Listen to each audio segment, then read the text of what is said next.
you for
Okay, great. Because I did not do my diligence to know who I was supposed to introduce. So that was me having a panic moment to not know what I was supposed to do next.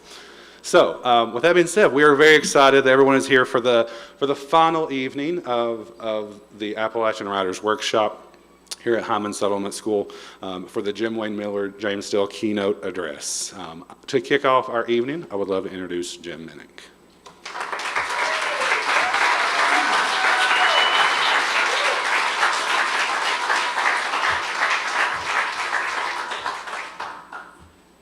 First, we have an announcement.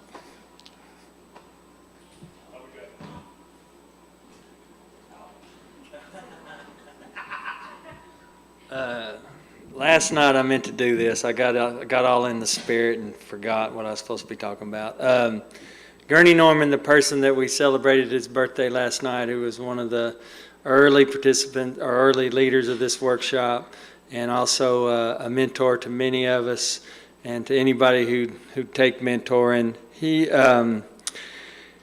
has had an impact on the region and its cultural production since the 1970s. And Frank X. Walker, Crystal Wilkinson, Sandy Ballard, Nihoka Hawkins and I have a contract with the University Press of Kentucky to create a book about Gurney and his life and his work and his impact on other projects. And so one of the things that we wanted to do while we were here in Hyman is ask any of you that have particularly have received letters or emails from Gurney, because so much of his work he did through letters, that if you'd like to share those, we're interested in gathering any material or stories you have about him. And if you do have something you want to share, just get it to me, email it or talk to me, and we'll get it all assembled. Thank you.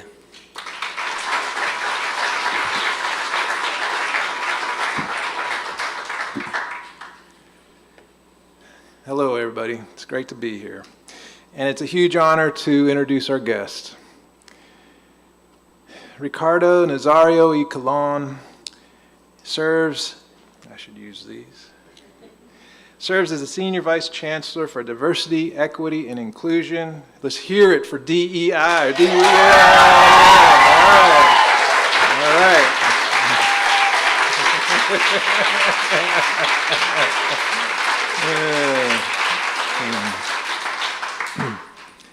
He is the Senior Vice Chancellor for Diversity, Equity, and Inclusion and the Chief Diversity Officer at SUNY.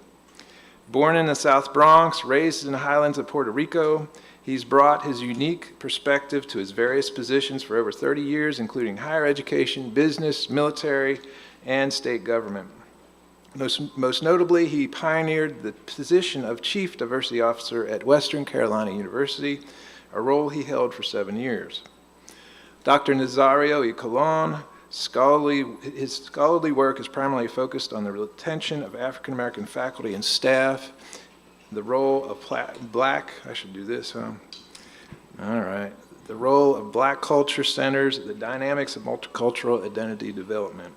He's a past president of the Appalachian Studies Association and a participant in the Appalachian Regional Commission's Leadership Institute. He's also a key member of the University Press of Kentucky's Appalachian Futures, Black, Native, and Queer Voice Advisory Board. A published poet, Ricardo has contributed to numerous journals and anthologies and the author of 2 full collections and 1 chapbook, The More of Bronx, Finishing Life Press 2023, as well as 2 others. His doctoral research at Western Carolina, where he earned a doctorate in higher education leadership, centered on African American faculty and staff retention. He also holds a master's degree in secondary ed from Pace University and a Bachelor of Arts in Spanish Lit and Latin American Studies from the University of Kentucky. He is a former U.S. Marine, a Division I cross-country athlete, and co-founder of the Appalachian Poets. To put it in Frank X's words, a Renaissance dude.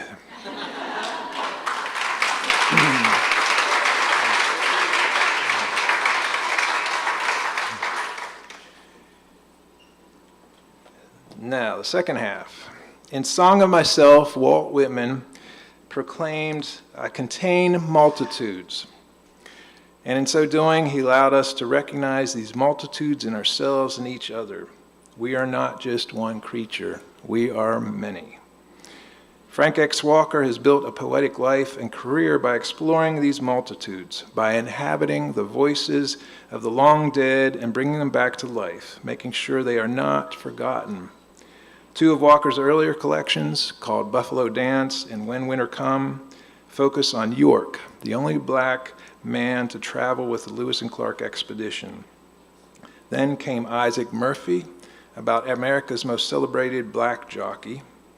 Walker followed this with Turn Me Loose, a powerful collection of the many voices around the assassination of Medgar Evers, including his widows, his assassins, and the bullet that traveled through his body.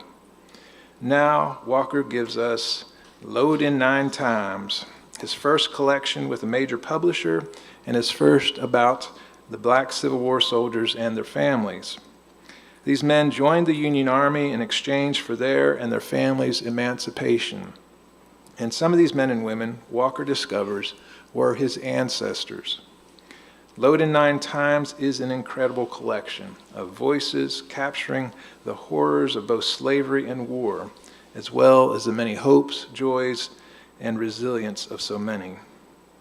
In Song of Myself, Walt Whitman followed I Contain Multitudes with this, quote, "I concentrate toward them that are nigh, I wait on the door slab."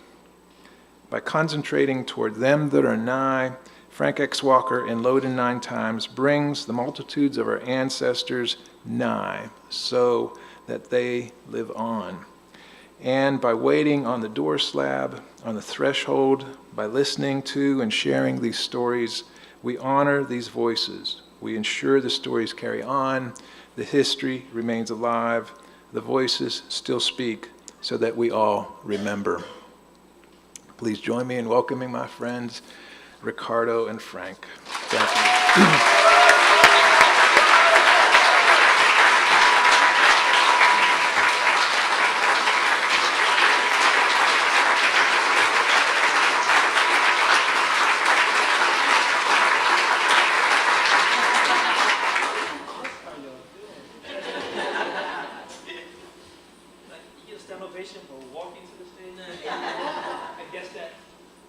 Is the kind of public acknowledgement of how old we are.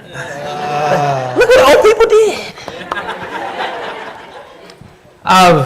Thank all of you for choosing so wisely. I mean, it's summertime, you could be on the beach somewhere.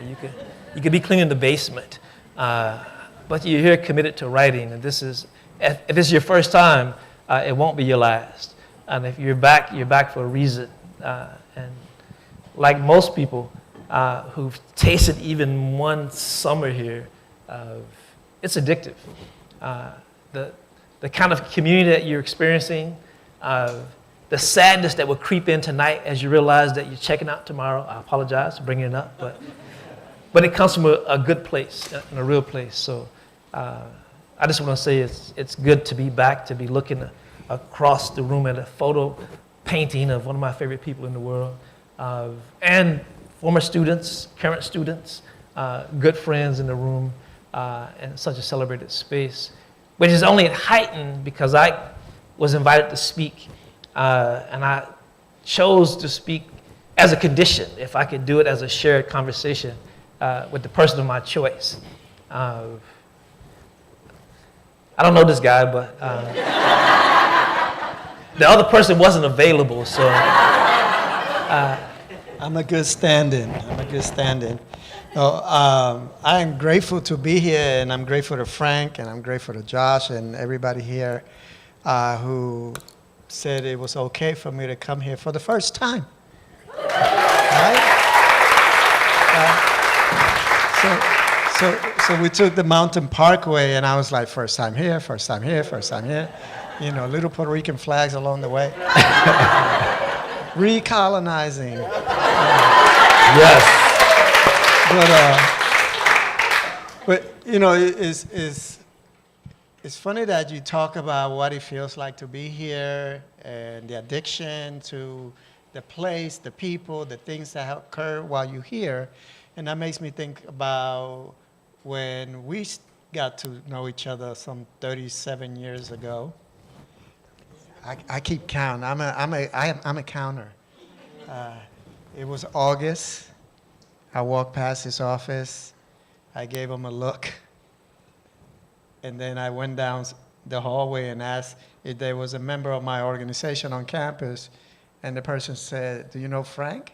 I was like, "No." And she walked me right back to him after I gave him this mean New York City look. And I'm like, ah. But that's when our friendship began. And among the many things that we did and that we didn't know about one another when we first met was that I was a budding writer, I was like buy me some fries and a Coke and I'll write you a poem for your class. And I had all these things in my bag that I carry every day. And Frank was the superstar because he got a poem published in an anthology out in California, and he went out there, and suddenly this energy about writing just spread like weeds in Lexington, but most importantly in the Cultural Center where we spend a lot of time at the University of Kentucky. And we didn't know that there were so many of us in that space who actually loved the word, loved the language, and were secretly or silently struggling through it by ourselves. And Frank was the catalyst that allowed us to be our authentic selves, we would say nowadays, and talk about the things that we were writing, and that writing was cool.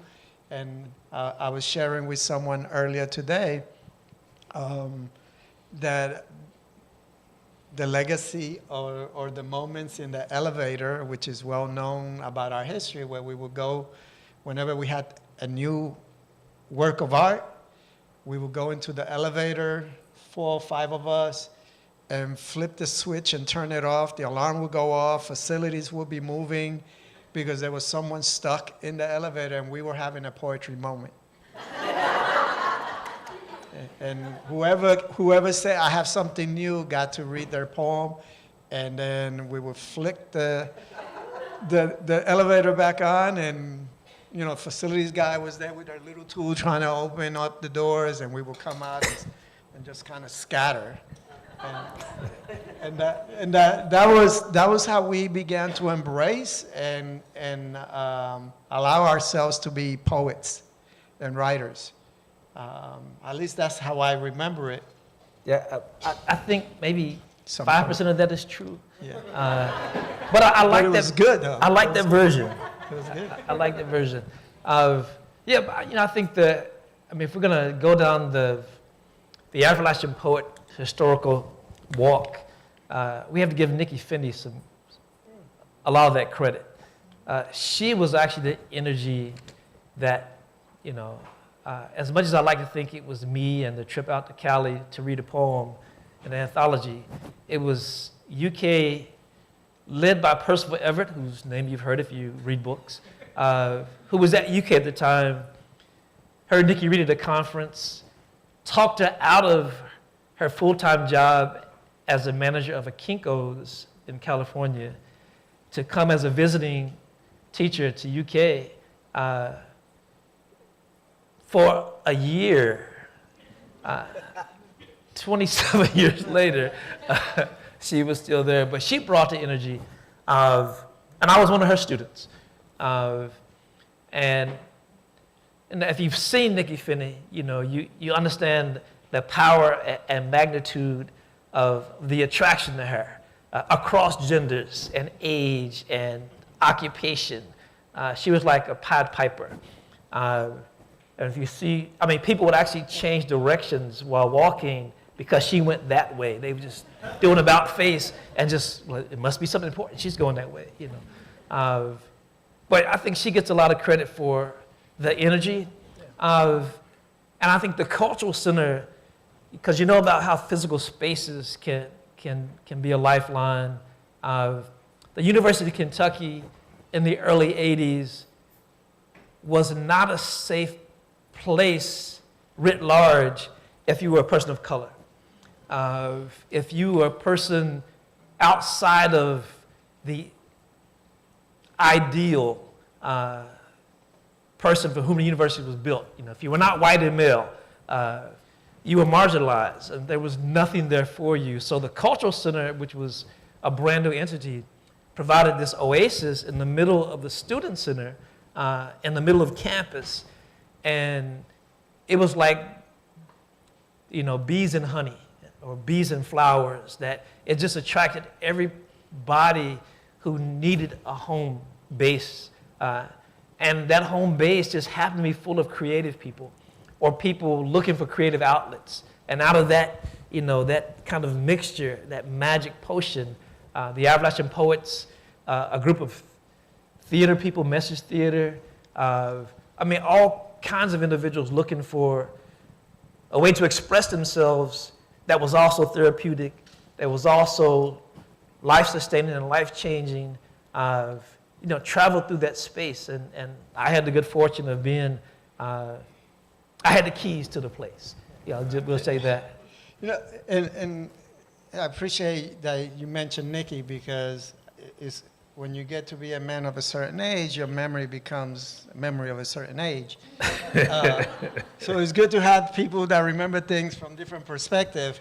And so you brought up a very important point about that experience for us, because Nikki as faculty, Frank was also an administrator and faculty. We had graduate students, and we had students. It was a combination of all of that, and it was the perfect retention tool, right? Those of us in higher ed, we talk about, an engaged student is a retained student, and we were certainly engaged with the word, and we held each other accountable, and we asked where people were when they weren't at the meetings on Monday nights in the back of the Cultural Center. We worried about people, when people decided that they were going to take a semester off. Suddenly people, what's going on? Does he have money? Is he not? Is he eating just bread? I went through a period where all I ate was bread, like a whole loaf of bread. We had an earlier conversation about whether I eat vegetables or not. I say yes, but I think I was outvoted. Jim doesn't agree either. But it was this combination. I think that experience was very unique to us, and we've been together now since 1991. Quick math, people. Where are my math majors? Okay. 34 years. Okay. All right. One person. right? Yeah, these are writers. They're not doing the math. A long time. Just count the gray hairs. Yeah. So we've been together like family because the friendships were more than just us coming together and writing and then leaving the space and going in our separate ways. We were in each other's lives and have continued to be in each other's lives. And throughout this period of time, I think that we all benefited. Even today, for whatever reason, this is my first time here, made possible by Frank, right? And we've done that for one another throughout our, the last 4 decades. Wow. Yeah. Stop counting. Yeah. Anyway, in the new century. But I think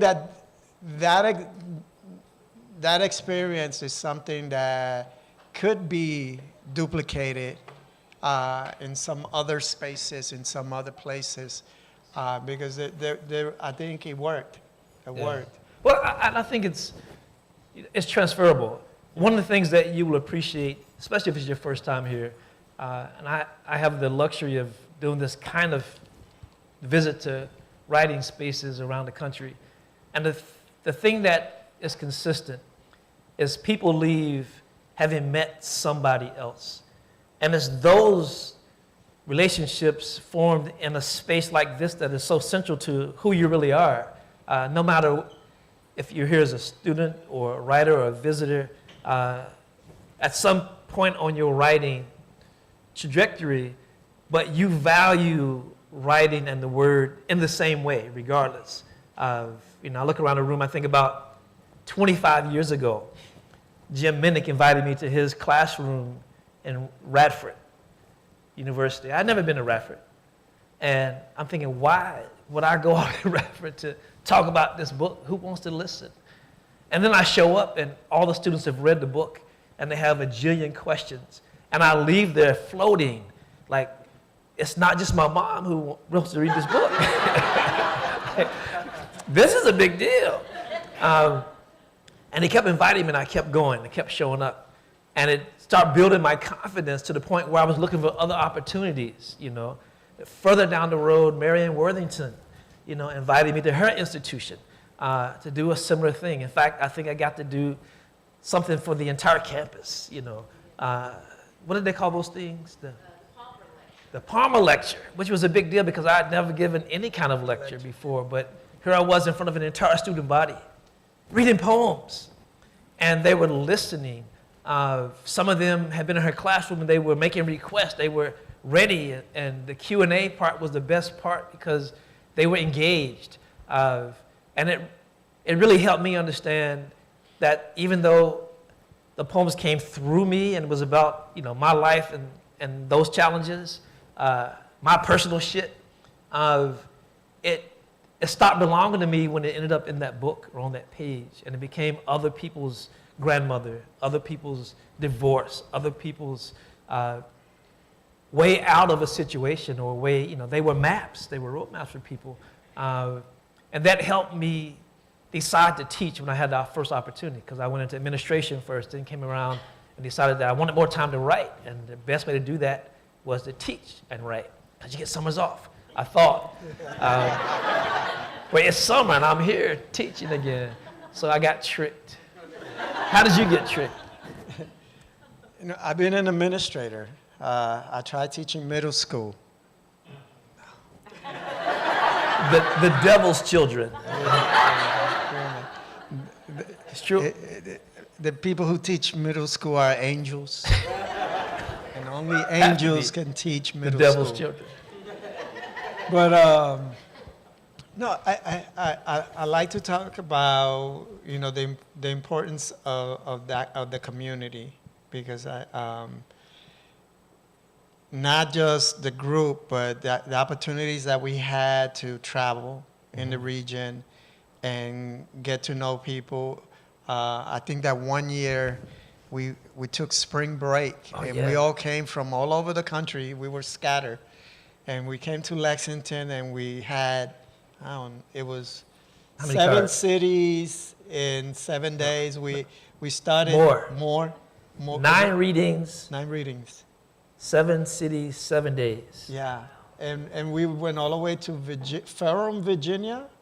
If you've ever been to Ferrum, there was a time where after this line, there's no more cell reception, and Ferrum is 15 miles away. You know, so get your last call here. And so we learned a lot about the region, but there were some of the most engaged people. There was a thirst for what we were doing at that time as young writers, and the ability to go into communities in Appalachia who were looking for people like us to be in front of them. We went to an elementary school at the corner of No Yes Street, okay, in West Virginia, in Charleston, West Virginia. I remember that. And it was great to work with these young kids. And then we went into what basically was an after-school program, but it was like a bunker, because every time you went in the door, they locked it behind you, you know, and everything was open through keys. And I'm like, but we eventually got into a room, and there were kids in the room, and we were doing some work with them. I think I drew the biggest snowball. It was an exercise on perception, and my artist skills weren't that good. It looked more like a baseball. It was supposed to look like a baseball, but it looked like a planet. But that allowed us, and I think what we did during that period of time, every day we did workshops. We introduced something new. We had a prompt, and we worked all night. The next morning at breakfast, we would go around and share what we had written, and we got feedback, and we were growing as writers because it took, I think, 10 years for me to incorporate any of Frank's feedback into my work. So we were growing. That's fair. That's fair to say. It's fair to say. Frank has never taken any ideas of mine. You know, so I'm still working on him. But and we ended up at Berea. I think that was The last one. The last one. But I think out of that experience was the building of community, the engagement with, which was probably the most important, and it gave us a trajectory. It really did. And I think that's when collectively we committed to the work that we have been doing now. Well, yeah, you know, and you say that, I think we committed to the work that we agreed to do. I would never say it was even our idea. I mean, people ask, you know, how does it feel to start a movement? Yeah. I don't know. Did we do that? And I always say that it was Gurney Norman's idea. You know, I think my first trip this deep into Appalachia was because I was riding shotgun with Gurney. And if you've ever been in a car with Gurney Norman, it's like taking your 4-hour lecture on the road. I mean, we would pull over the side of the road and he would say, see that opening there? The Wilderness Trail used to come through here. And then 30 minutes later, we're at Daniel Boone, and I mean, these characters are in the air, and I'm thinking, should I be taking notes? I mean, will there be a quiz? But I think the region was also, and I think he felt this, was ready to re-envision itself, because I think almost everybody outside the region and many people inside the region believe this myth that Appalachia was a homogeneous, 100% all-white experience. Let's start there. And it's never been true, right? But mass media force-fed this idea, especially in film. You know, I think about, some of you have never seen Deliverance, but there are many people old enough to know, to hear that banjo riff and know exactly what that conjures up and how that movie pushed that image and many images like that. and all those negative caricatures that are connected to that, that were force-fed. But for us as the Appalachian poets, the most egregious ideal about that mythology was that people of color were absent. And so part of what we committed to do as a group of writers/activists was to just be, to write our truths and to share it as widely as possible. But we didn't think of it as activism. I think it was, we made a documentary called Coal Black Voices Right. a million years ago. 24 years. 24 years ago, Mr. Counter.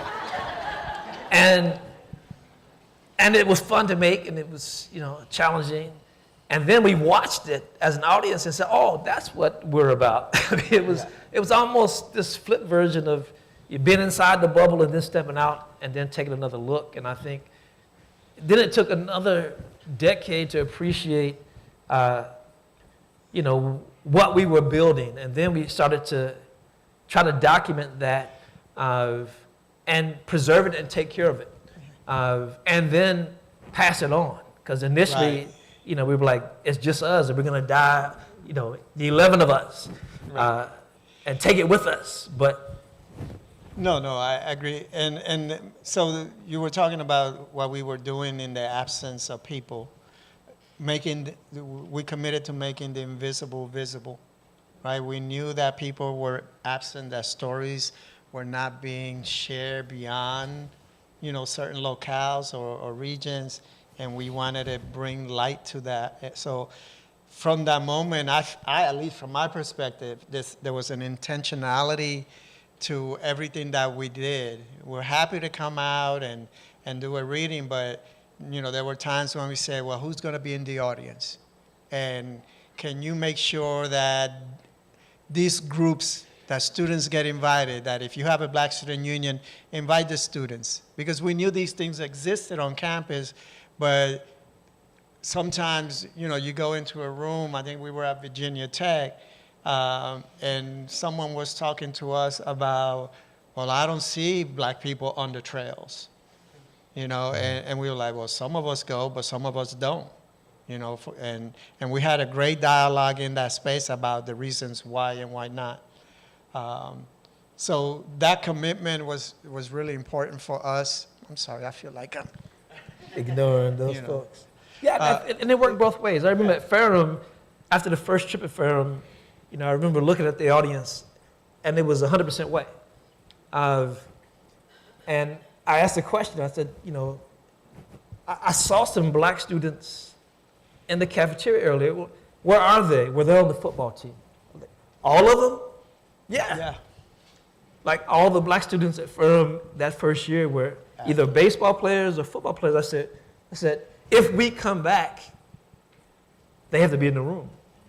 Yeah. So it took 2 years for them to figure out how to open the conversation, convince them that this would be something they would want to be part of. But when we came back 2 years later, they were in the room. They were in the room. And it was the most amazing experience, not just for them, but for us too, to look and see, our version or vision of what this space could be. And it, we kept going back to until Susan, left the institution. Right. It just takes one committed, Jim at, then Teresa Barris as well, at an institution to understand and recognize that that's important for people other than yourself possibly, but what it can do to a community. And it changed, those students changed majors. There were teachers who saw those students for the first time as non-athletes, who had conversations for the first time. And you could see stuff happening and percolating in that space at the Q&A and book signing. They didn't want to leave the room. It was the first time somebody looked at them and saw them as not a piece of meat, right? Right. And they were having conversations that belonged in their space at a college level, and you could see them say, you know what, I like this too. I like hitting people, but, but this is college? So as an administrator, you saw me look at my phone. I have questions for Frank. Frank shoots off the hip. I am scripted. But I want to build on what you just said, because not only were those students change and the institutions change in the way that they saw their students, but we were changed as well in terms of what we wrote and how we prepared to make these visits, because we now were aware that there will be people like us in the audience, and we had to basically be ready, right? And be ready meant different things for everybody in the group. You know, are we gonna, politicize them? Are we gonna get them to start thinking about cultural things? Are we gonna get them to start thinking about their campus experience? What are we gonna do, and how are we gonna do it through the writings that we did? So, can you share with us how your writing changed over time, right? When you think about those early days as a writer, and now where you are at in your writing, any points in times where you saw your work pivoting? I'll try to answer that. I don't know that it changed because of an audience. I think it changed because I was growing. I think that, like most writers, particularly poets, when we first start writing, and we're writing from our navel. And it's about us, it's about what we feel, what we have experienced, who hurt us, who made us feel anything. And at some point, you get bored with yourself, and, you start looking at other people's lives and trying on different pronouns and speaking from different voices, and you get further and further away. And it's not about you anymore. I think that happened for me. You can look from Appalachia, that is now 25 years old and still in print, because most people have never seen it. But we're trying to get it to you if you don't have it. But I think if you look at even the shape of the poems on the page, mature over the collections. And you can see my maturity as a writer, and even subject-wise, the things that I even knew about, as my worldview expanded, as my politics became more, sharp and critical. It shows up in my work. So it's still me writing about me. And I think when I got to the point where I wanted to just divorce me altogether and write about historical subjects, it felt liberating. And even now, I think of myself as two different poets. I'm either writing about historical things, or I'm writing about how I see the world from my view, from 5'11" and a half on the ground. But I wouldn't say it was me trying to shape or respond to the audience. I think I was just growing as a writer. Yeah, I see it. You didn't like that answer? No, I didn't like that. You're going to re-ask it. No, I'm going to, let me restate the question. No. But, no, for me, I like to think that everything that we were discovering, I brought my version of it intentionally into the room. I wanted, if we learn something about, over in White Sulphur, West Virginia, about a church, that we wanted to mention that. Did you know that up the road, right, and give awareness? And I took that to heart. I wanted to share those experiences. And, I've written way more poems than I've published. I showed up at, I don't know where I was, Asheville maybe, with like 2 3-inch binders, 700, 1,000 poems. I said, you got 8 minutes. So a lot of that work is never seen, the public beyond those readings, because I was just focused on that moment. I wanted to share these stories for people to learn. But I think also that it's a reflection of who we are. I mean, given how you approach a group in the audience, it's no surprise that you're a very highly paid administrator, right? And I teach creative writing. And we all know that teachers don't make as much as administrators, especially in SUNY, and you're in charge of 64 campuses. But in my tiny workshops in Lexington, there are a few survivors in the room. I think we're doing, we're working with the soft skills. We're trying to make better writers, and you're trying to make better institutions. So you're thinking way bigger than me. But I think the advantage of that is, it's why we never tried to take less than 8 people on the road. So, and every writer was different. Everybody was taking their own truth. So you got a full palette of everything. We tried to find a balance of male and female energy. Sometimes the male energy was coming from females and vice versa. We were looking for energies. We were looking for the breadth of experience. We wanted to be able to invite intergenerational broad audiences and speak to everybody in the room. And I think that's as far as the intentionality got as far as shaping my work, I think. And I think we're better for it that you were already figuring out, the administrative parts of that. And you're probably the reason we got paid too. Because the artist would have been like, oh, we'll do it for free. Yeah. Just give it away. Please take it. Like, no.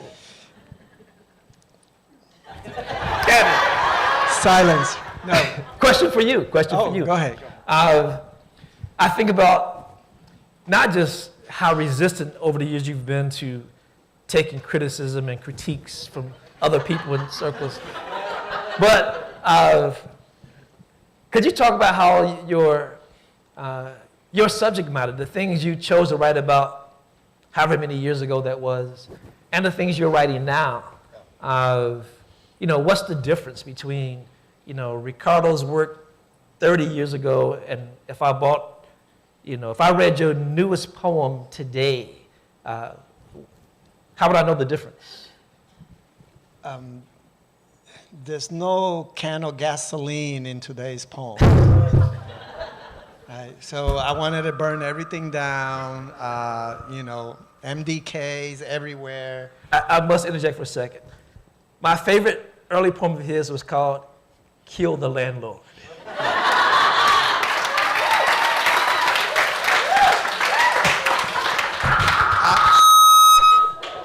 I do not hate landlords. A lot of it was just for shock value. Big can of gasoline back then. Yeah. No, I as you mentioned earlier about, we write from what we know, right? From the naval. I certainly was sharing family stories and sharing the things that my experience growing up in Puerto Rico, growing up in New York, even some of my experiences when I first came down south. But everything is south or the South Bronx, so. But I think I'm definitely not the kind of angry that I was before. My anger now is tempered, is more focused, it has a purpose. It's not a rant, unless I say this is a rant. I study more. I was stream of consciousness when I was younger. Now I'm actually reading other writers, including Frank. And Finally. He just bought Appalachia. So yeah, I just 25 got it. years. I need you to sign it later. But and it has added value, and I was from the Bronx. You couldn't tell me nothing, But I think now I'm more in tune with my writing. I have always felt that my experience in writing is like being an exposed nerve ending, and everything that a breeze stimulates me, and something comes out of that. And now there is so much, as I've gotten older, emotions have come my way. I actually care about things. And I have a greater empathy for the world that I didn't have when I was younger. So that has really provided leaps and bounds for my work, because there's so much to write about. Write about Gaza, write about Israel, write about Puerto Rico, write about the current whose name shall not be spoken here. There's so much to write about and to let it be known and to document. I've been on a tear personally, writing, and it's been transformative.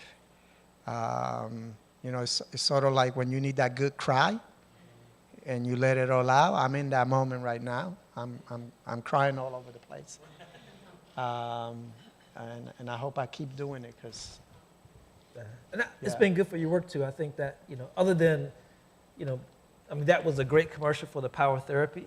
Oh yeah. Both of us. Well, this is therapy. But I think, I always tell. When we were inviting people to the Appalachian Poet gatherings, we met once a week from 6 to 8 o'clock, and you could either come and bring a brand new piece of work to get feedback on, or you could bring it just to share. You had to say that up front. I want feedback, or I just want to share. And most people, we would try to warn them. It's like, okay, so Nikki Finney's in this room. If you want feedback, this is her job. She's going to tell you the truth. So if you're not ready for that, you might just want to share. Right. If it's your first time. But sometimes people would just be bold and just tell me how good this is, please. And she would go, and then tell them the truth. And sometimes we never see that person ever again, They're probably still somewhere shaking because you told them the truth. But I think sometimes, we write things, and after we've written them down, we feel better. And that's what that was for, right? But if you go back to that thing you wrote and you're satisfied with it, if you think it's perfect, you're doing something different than what I think most active writers are doing. If you're not rewriting and reading and worrying over every word, if you're not involved in revision and trying to make this the best poem, fighting over every single word, then you're doing something very different than people who are just writing to feel better. That might just be therapy, and that's okay. But for people who, I remember being challenged at a conference in two ways. First, the person said, why would you have to take a class or go to school to write? I've been a writer all my life. And then one of the people on the panel said, they asked, where do the ideas come from? And she said, well, I pray, I ask God for a new poem, and then it comes. And I write it down, and it's done. And I thought, where's my God, Like, I'm working much harder than that, But I was trying to find a way to not disrespect my panelists, not Ricardo, somebody in Dallas, who was suggesting that it's easy to write, that you don't have to bleed on the page, that it's a gift from somewhere else. And not only that, you get the gift and it doesn't even need revision, that it arrives perfect. I'm like, that's a God I can believe in. It's a miracle. But it's hard to believe because I've been trying to write. I've been trying to tell these stories, advance these narratives, and it's work, Yeah. And I think because of the work part of it, I think that's why I teach writing, because if I believed what she was saying, then I wouldn't have a job, right? There'd be no need to come here in the summer because you would just find the right God channel and say, send me a new piece of nonfiction, Lord, and send it off and get a check for it being published. Well, you have to get right with God first. Okay.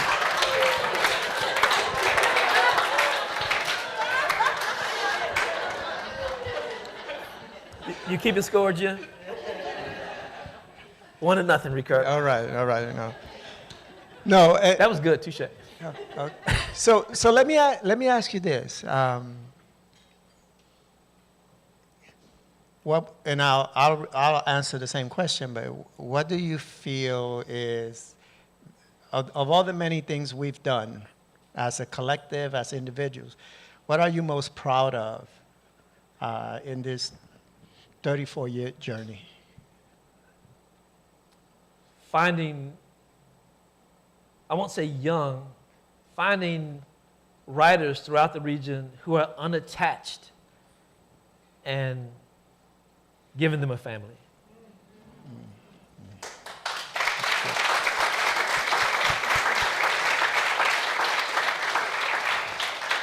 Except for you, maybe. No. See, What are you most proud of? See, I shouldn't say I ruined the this. moment, did I? You did, because meeting Frank was one of the best things that happened in my life. Oh, stop, don't do this. See? No, because not only, you know, when you have a mentor in life, right? But a mentor who's also your friend, a mentor who's also the person who gives you guidance. Until my current job, Frank has been a letter of reference for me. He has articulated who I am in ways that I never even recognized. And I do all this? And he was like, yep. You know? And you know, that is something for me to be proud of, that I was able to come across and meet someone who has been genuinely a friend, but not also put me on this path of writing, you know, straightening me out in many ways. And through that, I've been able to, you know, as we say, pay it forward. Right? Frank was telling me a story that he was out somewhere in Lexington doing a workshop, and there was this young man that kept raising his hand and talking about all the things he knew about Lexington. And after the workshop, Frank stopped him and said, you know, how did you learn all these things, all these Black history thing about Lexington? And what, you remember? No? I think you're don't making the remember? story up. But it's a good story, though. I'm a writer. I should be making I'm interested. some. Like, how does it end? So it ends in that he said, I met this dude named Ricardo. Yeah, And I he- know you make it up now. It was EJ's little brother. Or brother-in-law. But I remember the moment that I spoke to that young man, and all we were doing was hanging out in front of the stoop. But I don't know what I said to him. But that moment, right, comes from many moments that him and I had in our lives where we talk about little things, and maybe Frank doesn't even realize it because clearly he doesn't remember certain things. You know, I take to heart and I run with them, right? That's two, right? I give you two. And I run with them. And the paying it forward is, even if you're not conscious, you're sharing. You're being abundant with whatever gifts have been given to you. And I'm very proud of that. You know, so through extension, I'm proud of you and knowing you and of everything I've been able to All right, accomplish okay, because of this. That's All right. enough, that's enough. That was a paid advertisement. I can't write that check. Yeah. No, but I would Yeah. say the same thing. It's been a relay race for us. I mean, we didn't invent anything. You know, if there had been no Nikki Finney, no Crystal Wilkinson, no Percival Everett, no I, there's a whole. What would you be? In prison, probably. I mean, when I think about my peer group, I might be dead, or in prison, or a very bitter, angry old man still in my hometown of Danville, wondering, still bragging about stuff that happened in high school. I mean, that could have been me. I mean, because I know people I graduated with who are, that's who they are, and maybe because nobody passed them the baton, nobody saw their potential. And I think for me, I always say books saved my life. I'm not, like my mother made it real clear for me that I can't take credit for anything I've ever accomplished, because it was not just what she hoped for me, it was what she was building. I mean, although she was building a minister. She was a Pentecostal minister for 22 years, and so she was building another version of that. But she came to one of my earliest poetry readings, and she sat in the very back, and she saw how people responded, and she sat through the Q&A, and she really soaked up the room. And they also, at some point, like, realized that she was in the room. And after the applause, they went back to her, right? And I'm thinking, you know, I just read 45 minutes, you know, that's my best stuff. And then she said, you know, I thought I wanted a preacher, but that'll do. And it really, you know, gave me permission to keep trying to do it better. But I think that's part of it. It's being able to answer the question, you know, why do you write? You know, I think that, you know, you should all have an elevator speech to answer honestly, you know, from, you know, because if I meet students all the time who say, you know, I want to be famous or I want to get rich. And I'm like, go do something else. I mean, if that's what you want, go do something else. But if you're really committed to writing, think about that answer. And the second part is be able to answer what you write about in like an elevator speech, you know. If you can distill into 25 words or less what you write about and understand why you write about that thing, you know, you really understand what it is you're doing and why you're doing it. Because you need to know those two things. Because if you don't, you can't sustain a life as a writer. One of the things we do in our MFA program at UK, commercial, is we try to exhibit, you know, what the life of a writer looks like. You know, we're not retired writers now teaching students how to be writers. We're living, you know, we're like, you know, I can't meet you tomorrow because I have a reading in South Carolina. You know, that's crystal every day, you know. But to try to find a way to balance that, I think, is the challenge. You know, how do you feed yourself and write if writing doesn't feed you, right? Yeah. That's a real question. When you have family members that say, you know, I love you so much, I don't want you to write because I'm afraid you will starve, right? I love you so much, I'll do this instead because it'll pay the rent, you know. That's a hard thing for you if you love that person and you love yourself and you love this writing thing that owns you, right? I mean, but you got to figure that out for yourself. But you have to figure out that loving yourself and respecting your art thing and how to keep it alive because the flame can go out. Life is hard, right? There are a lot of people during the pandemic that said, I couldn't write anything. You know, it was just such a horrible experience. And I'm like, I'm an introvert. I couldn't leave the house. I had a cooking show. It was a gift. He learned how to cook, Yeah. you know. But Let's feed them. Why don't we read some poetry for them?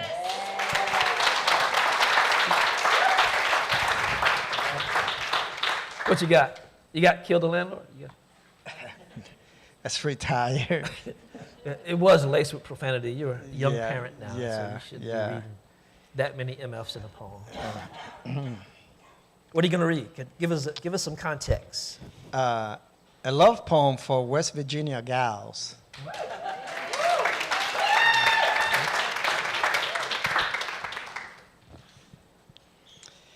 In Charleston, some women are tall, others come in a rainbow of colors.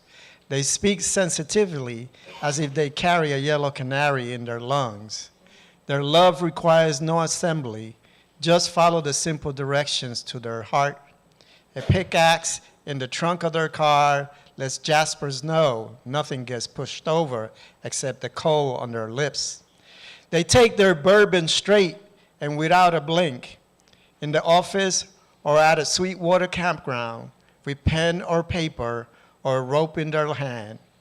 They are as comfortable as the stars in the sky. Don't be confused by the crook in their smile.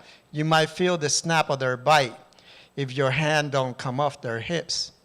In Charleston, some women are tall, others come in a rainbow of color.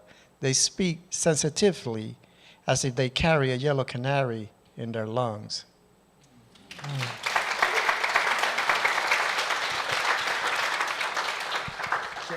Ideally, Crystal Good would be here and then read Boom Boom. Right. You know, that's an insider if you heard that wonderful poem and know that woman. I'm going to read Kentuck for James Steele because you're here.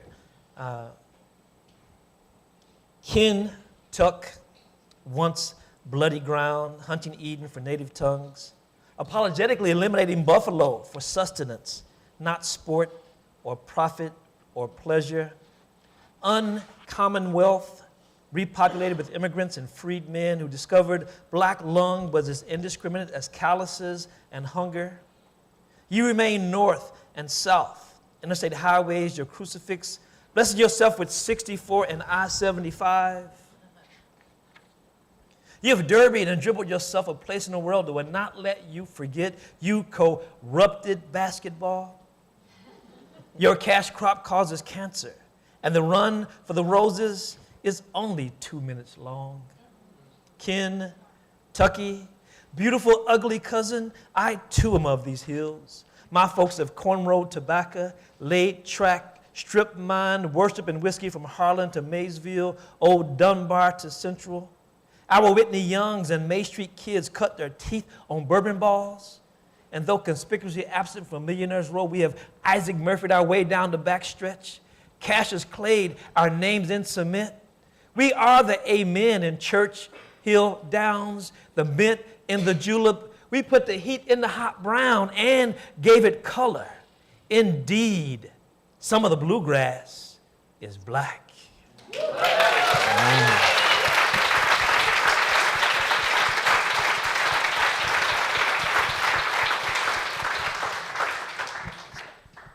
What is that? This one. Who's keeping time? Because we are subject to run over if you let us. We also want to leave a little bit of time at the end for Q&A in case you had, we'll take questions. We don't promise any answers. But, writer to writer. I mean, we're not here to talk down or to speak from a high chair, though we're on two ones.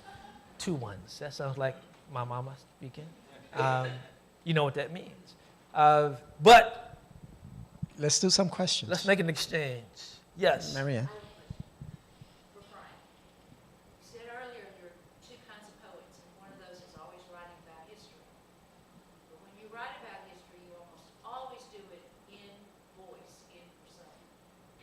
If I need an example of a persona poem, I go find a Patricia Smith poem or Frank Walker. Good So company. could you talk a little bit about how you find those voices? None of them are alike. They're all different. How do you find them? Well, Why do you use them? I pray to God for a voice. Was that blasphemous? Is that? Stop! Don't stop. You know, In response to I your am question. an ordained minister, sir. Please. I think for me, once I commit to the subject area, there are no voices yet. And the voices start to come for me as a byproduct of the research. When I was writing the York poems about the Lewis and Clark expedition, or Lewis and Clark and York and Sacagawea and 42 other people, which they don't teach us about in school. It just Lewis and Clark. It was reading the journals that got me closer to York's story, but it was the trips out west that I made with my son to Oregon and Idaho and along the Columbia River all the way to the Pacific Ocean that allowed me to see and understand the landscape was a main character in that story, in that narrative. It's all that research in person and reading and watching the film that helped me hear those voices and make a decision about who should be speaking and what they should say. But I think it also, I took some criticism early for, another poet who I respect said, what gives you permission to write in other people's voices? And I said, if I was writing fiction, would you ask me that question? It's like, why is there a different standard, if you're writing poetry than if you're writing fiction or screenwriting or playwriting? And it kind of shut down the conversation because it's true. I mean, that question, and that person believed that you can only write from the navel, and that's it. And I think that it's the reason that there is no category in libraries or bookstores that says historical poetry, but there is historical fiction. When the Buffalo Dance came out, it was described as historical fiction written in poetic verse. And I was pissed. Like, that's not what it is. But I think there's been, we're slowly convincing people. Those books are winning awards, even mine recently. But I think that's what it takes, that kind of legitimacy in other people's eyes.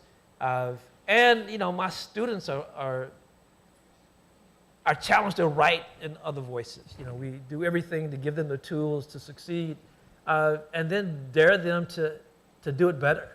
And they do it. There's a reason why I'm still teaching. I think that if you want to be humbled, have a rigorous MFA program or a program like this, and invite some of the best writers that you can find. You might walk in the classroom thinking that, you hung the moon, but you might walk out thinking, shit, I got work to do, and I love that feeling. It recharges me, and it, gives me the courage to be more inventive, to take more risk, and I'm working on a collection of short stories. I've written 9 this year, and I think it might be my next book. I don't know. I have to see how it goes, but part of it came out of working with students and trying to meet that challenge and trying to lead by example. Because I would not ask my students to do something I'm not willing to do. And they even get to hear some of that raw material, in real time and understand the process even better. So that's the long answer to whatever the question was. I don't remember. Back. Oh, it's on the, yeah. We got someone in the back. Yeah, I'm one of your students, and I was wondering if you talk to us about series writing. We just had a workshop on how you do series poetry. How does that influence your own work, and what is series writing? See, that's cheating. I didn't hire these people to ask these questions. I know you're feeling like, no, thank you for being here. I have, other survivors of my classroom in the room. I won't ask you to identify yourselves. But we did a whole class where we focused on assuming you want to write a whole book, and you maybe only have like a dozen poems. How do you make that? How do you bake those 12 poems and make them turn into, say, 30 poems? And I have this idea, this philosophy, this pedagogy, if you will, that is based on a very simple idea. If you think about, if you're trying to cross a creek and you're standing on the stone in the middle of the creek and you're holding a second stone, and the goal is to get to the bank or to finish the book or to write more poems, but you can decide where to set that next stone down. You could go choose a bank, you could go upriver or downriver or down creek, but you can decide. And the proximity to that particular poem is totally up to you as well. So you're in the driver's seat. So using it as a framework. Now, sharing poems that are doing that same thing, you can see, are they mirrors or are they siblings? Are they look alike? Do they act alike? What do these two poems have in common? Are they in conversation with each other? So we use those examples and identify ways and ask questions. Like I might ask, if you just read your poem, I would ask the group, having heard that poem and that voice, who do you want to hear from next? And everybody has an idea. And it's your job as a writer to try to kind of write down the things that sound most interesting to you and that you think also meet your challenge, that might fulfill what you want to, the story you want to tell, your narrative, so that it doesn't ever become a group project. You're still the driver. You just get these great pieces of feedback inside a workshop format, and you already have a blueprint for how to do it. I mean, that's how you build a series of poems from, that's how you bake a whole book from a small group of poems. Because I think it's great to have poems that argue with each other. I have in one of the York poems, York collection, maybe the first one, York has a hatchet and a knife and a gun. And I created voices for the hatchet and the knife, but I created them as antagonists to each other. And they don't just dislike each other, they hate each other. So they argue, and it comes out in how they share who they are and how they behave and who's of more service to York. And it was fun to write. But just having those, them in relation with each other is different from just saying, here's 80 pages of my best poems. Right? Now you're shaping a collection. Sometimes the class may be about form, but not traditional form. Have you ever written a contrapuntal? What can you do different on the page that, you've heard of a high bun, but how about a burning high bun? What does that even look like? I mean, there's so many exciting, new forms that, I think is bringing people to poetry again. Not that the sonnet ever got old, but, when it got old for me, I challenged myself and wrote a heroic crown of sonnets. I didn't think I could do. But I got to 8, and my wife said, "Why are you going to stop now? You're close." And it was a challenge. But I think there are lots of reasons to be excited about writing that are about things other than, what you're writing about, that can fuel how you get it done in a classroom or, a group format. So even if you don't, find a way to extend this experience, even if it means you form a new writing collective or you stay in touch with somebody you met here, even if it's just one person. You need that person, not a parent. My mother loved everything I wrote. It was the best thing ever written, ever, every single time. But that feedback, that love wasn't useful to me as a writer. You need that person, but you also need a Ricardo who would say, "Man, this sucks. This is not your best work. I think you can do better." And he's just being honest. I mean, that's how he feels, and you trust that opinion. But you need a balance of that. I think too much of either one of those is not good for you as a developing writer. And I say developing, I mean you develop it until you die, right? Yeah. I'm still a teenage writer. I don't think of myself as a successful poet. I think of myself as a failed novelist. Because I've rewritten my novel like 12 times and it has not been published yet, but I'm working on it. I'm getting there. Your turn. No, I think you said it all. I tried. I hear that cut under there. Other questions? Somebody please ask me a question. No.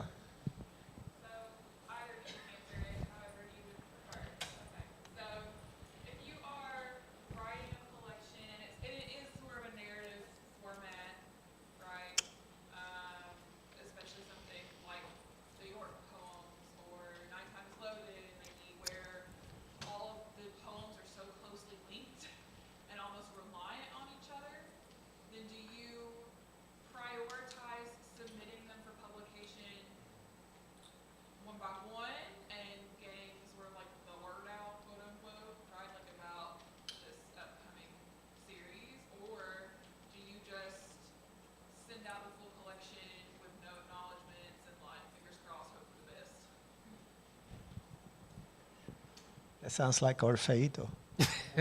Go ahead. So I've been working on this manuscript for 16 years now. It's called Little Orpheus, Orfeito. my chapbook was a sample. If anybody seen my chapbook, it was limited print. It was at least 10 or so poems in it. But I wanted to get them out there. The younger me wanted to publish, send out $25, $15, $10, free, yes, right? But what I've learned over time is that I want to get the story right. And because it's so layered, right? There are so many layers in this story. Publishing the individual poems is not as important as making sure that the story is right, and that, you know, every time I give it to someone to read, they have different thoughts on it. And because it's been so long, my earlier poems are very different than the other poems. So I've done the unspeakable. I've gone back to the beginning and worked on them to match the voice, right? And I think it's a choice whether you want to send out some or whether you want to wait and put out the full collection. I'd rather lean in getting the full collection out because it'll be its best representation. Yeah, I won't challenge any of those things. I would just add that at this stage of my career, I don't put much energy on the publishing part of it. And but I think it's important, because I think it's a great confidence builder to get that letter back. And some people, I know people who have quit writing because they got a rejection letter. But I think that's part of the process. I have a file folder of rejection letters. I know people who've wallpapered rooms with rejection letters. But it's part of the process. It also teaches you something about, in the field of writing, if you ever get to the point where you're the editor and you're rejecting people with, a form letter, the damage you're doing to that psyche, when you could write a little suggestion, a little hand note that sometimes is life-sustaining for individuals who need that little pick-me-up. You don't know what level of need that person has, and they're connected to that thing. But there are ways to do it. Mitch Douglas is a professional submitter.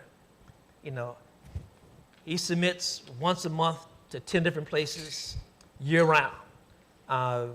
And he's, I don't know how he keeps up with it all. But he's playing the law of averages. It's the sheer volume is in his favor. I'm the exact opposite. I might write for 10 months and not send out anything because my head is down and I just want to write. But I have the luxury of doing that. I think it really depends on where you are in your trajectory and your writing life.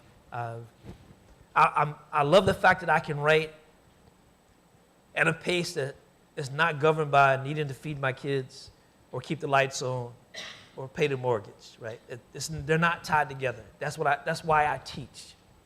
And when I ran Governor School for the Arts, I tell all my very talented artists from all over the state of Kentucky, I said, have a B plan, right?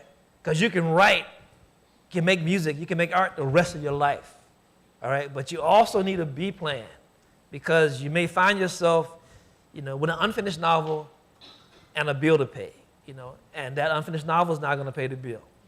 Right? What's the other thing that you're good at, that you're interested in? Ideally, that they can feed each other, I'm always advocating we need more teachers at every level. If you want to write the best B plan ever, except maybe if you, get stuck with teaching the devil's children, it's teaching. But some of you have the temperament that the devil's children deserve, right? Look, and you know who you are. Like, you wish a devil's child would, when you walk in that classroom and you look at them in the eye and they know, like, I'm not messing with her. No, they need that. They don't need those, angels, right? But, I mean, I guess the point is that we need teachers. It's not a glorious profession. You don't do it for the money. You do it for the time that you can never buy back, right? I mean, you can find a teacher anywhere who has the summer off, and believe me, they are counting down the day. They are almost crying that August is like right there, right? Because they have to go back, right? There are teachers in this room right now that are thinking about, they're in heaven right now, but August is coming. August is like knocking at the door. But they've been milking this summer, and then they may get a fall break. They may get a Christmas break. There are no other jobs in the world that you get that kind of time, and you get a check. And that check often comes with benefits that you need, like health insurance, right? So if you can sustain yourself, stay alive long enough to write, that's a good combination, whatever that thing is. But don't teach if you don't have the passion for it. If you hate kids, if you hate people, please stay out of the classroom. Please, please, please. I've been in those classrooms. Give me another. Yeah, we're gonna wrap Close it up with a poem. with poems. He's the boss. That administrator. Yeah. So this one is called "And I Will Follow."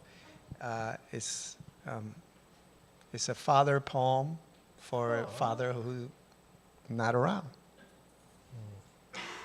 I never asked if he held me at birth, if the 12 pounds I carry were a measurable gift to him, if he kissed me on the forehead or held me close to his breast, if his piano-stained fingers etched my newborn exterior.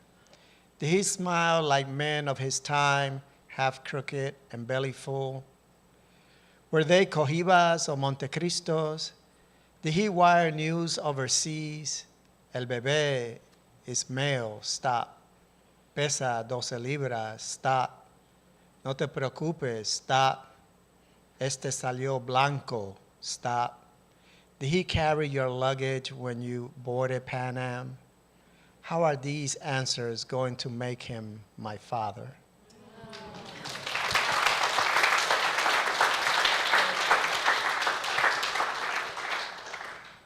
All right, that's beautiful, mine. I'll close with a poem about my mother, since I conjured her up in so many references. One of the things that I thought would be the case after my mother passed was that I would no longer write poems about her, or I wish I had written more poems about her. And I went back and read all my previous work, and it's like every other poem was connected to her in some way.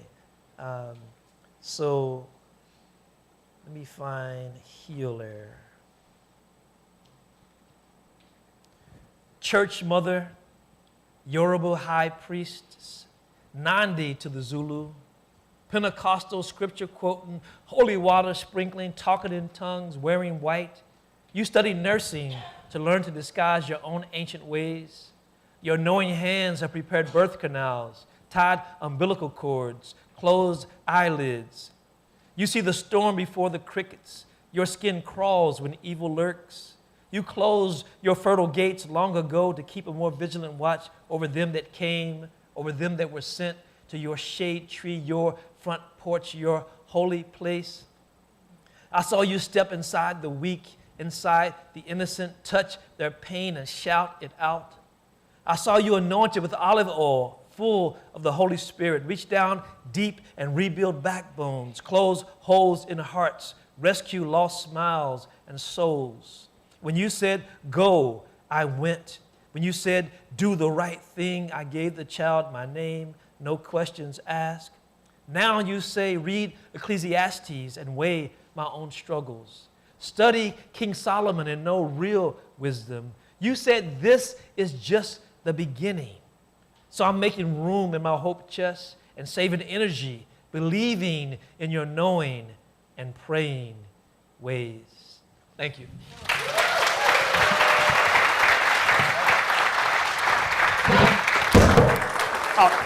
He had a